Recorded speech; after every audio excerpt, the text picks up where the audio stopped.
Next gen astro நேயர்கள் அனைவருக்கும் ஜோதிடர் ஜெய தமிழ்ச்செல்வனின் அன்பு வணக்கங்கள். இப்போ இந்த மாதம் வந்து மாசி மாத பொது பலன்கள் அதை பற்றி தான் நம்ம பார்க்க போகிறோம். மாசி மாதம் இப்போ மாசி மாதம் ஆரம்பிக்க 13/2/2025 முதல் 14/3/2025 வரை நம்ம வந்து மாசி மாதம் தமிழ் மாதம் மாசி மாதம் வந்து நடந்துக்கிட்டு இருக்குதுங்க. அதே மாதிரி சூரியன் வந்து கும்பத்தில் இருப்பார், புதனும் கும்பத்தில் 14 நாள், மீனத்தில் 16 நாள், சுக்கிரன் வந்து மீனத்தில் 30 நாளும் உச்ச நிலையில் தான் இருப்பார், செவ்வாய் வந்து மிதுனத்தில் வக்ர நிலையில் இருப்பாங்க. இதுதான் வந்து அதாவது இந்த மாதத்தும் கிரகங்கள் வந்து பெயர்ச்சி நிலைகள் வந்து மீதி குரு சனி ராகு கேதுங்கள்லாம் அது அவங்கவுங்க இருக்கிற இடத்துலையே தான் இருப்பாங்க.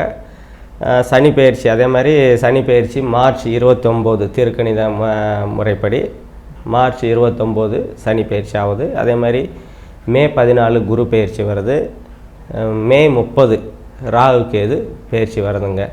மேசராசி நேயர்கள் அனைவருக்கும் வணக்கம். இப்போ மேசராசியோட நாயகன் வந்து செவ்வாய் ராசிநாதன் வந்து அவர் வந்து 3ஆம் இடத்துல தைரியம் வீரியம் வெற்றி விஜயஸ்தானத்தில் இருக்கிறாரு, புதனோட வீட்டில் இருக்கிறாரு, பகை ஸ்தானத்தில் தான் இருக்கிறாரு. இருந்தாலும் அவர் நீச்ச நிலையிலேருந்து வக்கர நிலையில் போகிறது ஒரு விதத்தில் உங்களுக்கு சாதகமான மேசராசிக்காரங்களுக்கு கொஞ்சம் சாதகமான சூழலாக தான் இருக்கும். இதனால் தைரியமெல்லாம் கொஞ்சம் நல்லாவே இருக்கும். பொதுவாக வந்து மேசராசிக்காரங்க வந்து தைரியசாலிங்க தான். இப்போ ஒரு செவ்வாய் நீச்சத்தில் இருக்கும்போது அந்த தைரியங்கள்லாம் கொஞ்சம் குறைஞ்சிருக்கும். இப்போ வந்து அந்த தைரியங்கள்லாம் ஒரு வீரம் அதெல்லாம் வந்து எதுலேயும் ஜெயிக்கக்கூடிய தன்மை, பாராட்டு கிடைக்கக்கூடிய ஒரு அற்புதமான காலகட்டங்களாக தான் இது உங்களுக்கு நல்லாவே இருக்கும் இந்த மாதம் ஃபுல்லாக.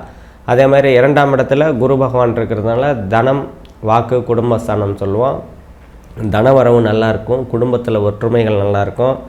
அதே மாதிரி கொடுத்த வாக்கை வந்து காப்பாற்றக்கூடிய சூழல்கள்லாம் உங்களுக்கு இந்த காலகட்டத்தில் நல்லாவே இருக்கும். அதே மாதிரி 4ஆம் இடம் வந்து இயல்பாக இருக்கிறதுனால தாய் வழி உறவுகள்னால ஆதாயங்கள் அனுகூலங்கள், தாய் வழி உறவுகள், தாய் மாமன்களால் அனுகூலங்கள் ஆதாயங்கள் அதெல்லாம் உங்களுக்கு நல்லாயிருக்கும். வீடு வாகனம் வண்டி வீடு வாங்கினா இந்த காலகட்டத்தில் தாராளமாக வாங்கக்கூடிய சூழல்கள்லாம் உங்களுக்கு நல்லாயிருக்கு. இப்போ அதே மாதிரி 5ஆம் இடத்தை வந்து சனி பகவான் பார்க்குறதுனால குழந்தைகள் மீது கொஞ்சம் கவனமாக இருக்கிறது உங்களுக்கு ஒரு நன்மையை கொடுக்கும். குழந்தைகளுக்கும் உங்களுக்குமான ஒரு மனக்கசப்புகள்லாம் இருக்கும், கருத்து வேறுபாடுகள் இருக்கும். அதெல்லாம் வந்து சனி பயிற்சிக்கு அப்புறம் உங்களுக்கு சரியாகக்கூடிய தன்மைகள் உண்டு. அதே மாதிரி 6ஆம் இடத்துக்கு கேது பகவான் இருக்கிறாரு. குருவோட பார்வையை வாங்கின கேதுனால வேலைகளில் வந்து உங்களுக்கு இருந்து வந்த பிரச்சனைகள் எல்லாமே சரியாகக்கூடிய ஒரு நல்ல தன்மைகள் இருக்குது. அதே மாதிரி சுப கடன்கள், இப்போ வீடு கட்டுறதுக்கு, குழந்தைகள் திருமணத்துக்காக கடன் வாங்கிறது, அந்த மாதிரி அமைப்புகள்லாம் வந்து உங்களுக்கு நல்லாவே இருக்குங்க. அதே மாதிரி 7ஆம் இடத்துக்கு இயல்பாக இருக்கிறதுனால கணவன் மனைவிக்கிடையே அனுகூலங்கள் ஆதாயங்கள், அதாவது கருத்து வேறுபாடுகள்லாம் விலகக்கூடிய ஒரு நல்ல தன்மைகள் இருக்குது. அதே மாதிரி நண்பர்களுக்கிடையே ஒரு கருத்து வேறுபாடு இல்லாத, ஏற்கனவே கருத்து வேறுபாடு இருந்ததுன்னா அதெல்லாம் சரியாகக்கூடிய தன்மைகள்லாம் இந்த மாதத்தில் உங்களுக்கு உண்டு.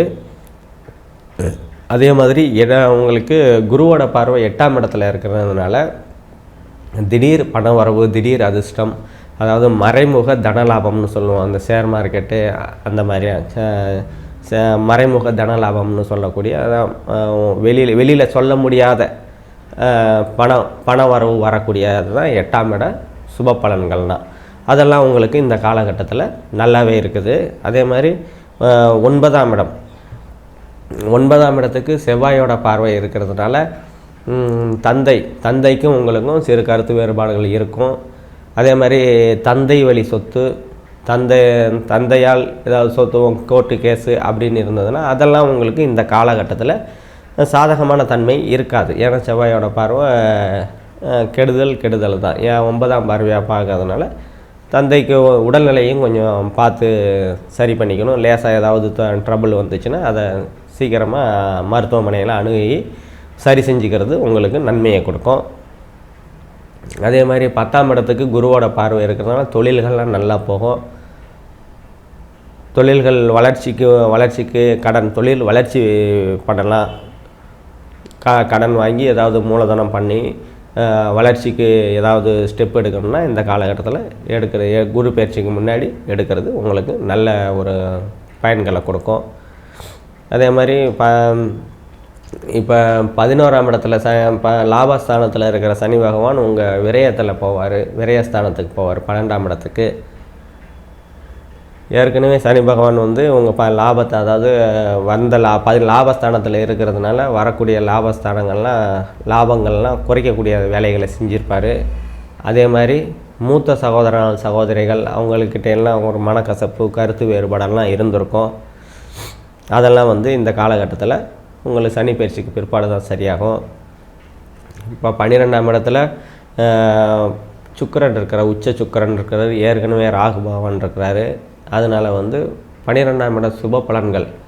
இப்போ வெளிநாடு போகணும், வெளிநாடு போய் சம்பாதிக்கணும் அப்படின்னு நினச்சிக்கிட்டு இருக்க மேசராசிக்காரங்களாம் இந்த சுக்கிரன் 12ஆம் இடத்துல இருக்கிறதுனால கண்டிப்பாக வந்து 12ஆம் இடம் சுபத்துவமாக ஆகிறதுனால நீங்கள் வெளிநாடு போகிறது வாய்ப்புகள் கண்டிப்பாக நல்லாவே இருக்கும். அதே மாதிரி ஓடிக்கொண்டே ஏதாவது கார் ஓட்டுறவங்க, ஆட்டோ ஓட்டுறவங்க, ட்ராவல்ஸ் வச்சு நடத்துகிறவங்க, அவங்களுக்கெல்லாம் மேசராசிக்காரங்க இந்த காலகட்டத்தில் உங்களுக்கு நல்ல ஒரு மாதங்களாக தான் உங்களுக்கு இந்த காலகட்டங்கள் இருக்கும். இப்போ விரயசனி சனி பயிற்சி வந்து மார்ச் 29 சனி பயிற்சி வந்தோடனே விரயசனி ஆரம்பிக்கும். அதனால் விரயத்தில்னா 12ஆம் இடத்துல இருக்கிற சனி வந்து உங்களோட 2ஆம் இடத்தை பார்ப்பார். 2ஆம் இடம் தான் தனம், குடும்பம், வாக்கு அப்படின்னு சொல்லுவோம். பணம் வரக்கூடிய வழிகள் எல்லாம் அந்த சனி பயிற்சிக்கு பிற்பாடு நீங்கள் ரொம்ப கவனமாக இருக்கணும். அதனால தான் இப்போலேருந்து நம்ம சொல்லிக்கிட்டு இருக்கிறோம். இப்போ 2ஆம் இடத்தை பார்க்கும்போது பணம் வர வழிகளெல்லாம் சனி பகவான் வந்து தனது 3ஆம் பார்வையாக தடுப்பார். அதே மாதிரி உங்கள் 6ஆம் இடத்தை பார்ப்பார். அதனால் வேலைகள் இதெல்லாம் குழப்படி பண்ணுவார். சனி பகவான் சனி பயிற்சிக்கு அப்புறம் கொஞ்சம் ஜாக்கிரதையாக இருக்கிறது உங்களுக்கு நல்லது. இப்போ வந்து உங்கள் ராசியை பார்ப்பார். உங்கள் ராசியை பார்க்குறதுனால உங்களோட தன்னம்பிக்கைகள்லாம் வந்து குறைக்கக்கூடிய வேலைகளை சனி செய்வார். அதே மாதிரி குழந்தைகள் 5ஆம் பாவத்தை பார்ப்பார், உங்களோட ராசியை பார்ப்பார், உங்களோட 5ஆம் பாவத்தை பார்ப்பார். அதே மாதிரி உங்களோட 8ஆம் பாவத்தை பார்ப்பார். இந்த 8ஆம் பாவம் தான் திடீர் அதிர்ஷ்டம் சொன்னோம் இல்லையா. குரு பார்க்குறதுனால வரக்கூடிய அதிர்ஷ்டங்களை சனி கொஞ்சம் பார்த்து கொஞ்சம் குறைப்பார். 100 ரூபா குரு கொடுக்குறோன்னு நினச்சாருன்னா சனி வந்து அதில் வந்து 20 ரூபாயை தடுப்பார். மீதி 80 ரூபா தான் குரு கொடுக்குற சூழ்நிலைகள் உங்களுக்கு இந்த காலகட்டத்தில் இருக்கும். நம்ம இப்போ பார்த்தது எல்லாமே பொது பலன்கள் தான். துல்லியமான பலன்கள் வேணும்னா கீழே நம்ம நம்பருக்கும் கான்டாக்ட் பண்ணிங்க. எந்த ஒரு முடிவு எடுக்கும்போது கண்டிப்பாக ஜோதிடரை பார்த்து, ஜோசியத்தை பார்த்து ஒரு ஆலோசனை பண்ணிக்கிட்டு வழி அதாவது செய்கிறது உங்களுக்கு உங்களோட பிரச்சனைகளை பாதியாக அப்படியே வந்து குறைக்கக்கூடிய தன்மைகள் இருக்கும். அதனால் உங்கள் துல்லியமான பலன்கள் வேணும்னா நம்பரை கான்டாக்ட் பண்ணிக்கங்க. நன்றி, வணக்கம்.